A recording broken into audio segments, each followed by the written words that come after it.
Hello, it's Maggie Dent. It's Child Protection Week, and if there's one thing that absolutely breaks my heart is when I have a family or an educator or a child disclose to me how they have been harmed or are being harmed right in their life at that moment.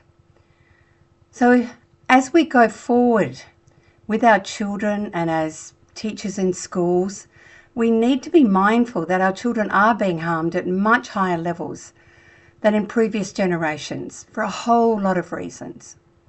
I think one of the things that we need to do is that we need, particularly in our homes, to have the sometimes awkward conversation around body awareness and body protection.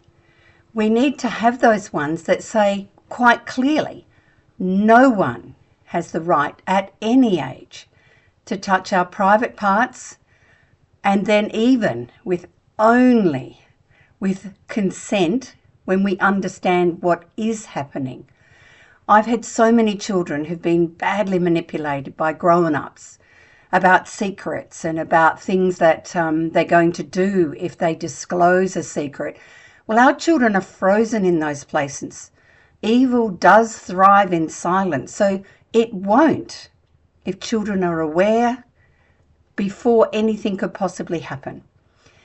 We have had an increase in child-on-child sexual abuse, incest abuse, and adolescent-on-child abuse, and I point the finger at the increase of sexualization of children both online in our real world and also the influence of pornography, which seems to find its way into our children's lives.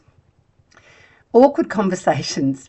Yeah, it probably wasn't something you had to do, and you may have heard that your school has got fabulous people in to talk about protective behaviours. But it can't just be one conversation. It has to be many. Another way that children are harmed are when other children intentionally harm them. And we would probably put most of that under bullying.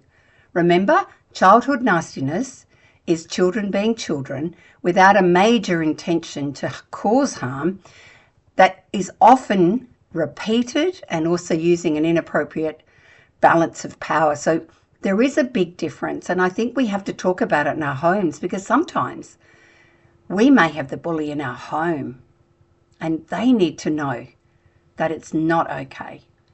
So as you move forward into this week, I want you to keep in mind, are we having those conversations with our kids? Are we letting them know if they come to us to disclose somebody who's causing harm, they will be believed, it is not their fault, they will be supported, and things can then get better.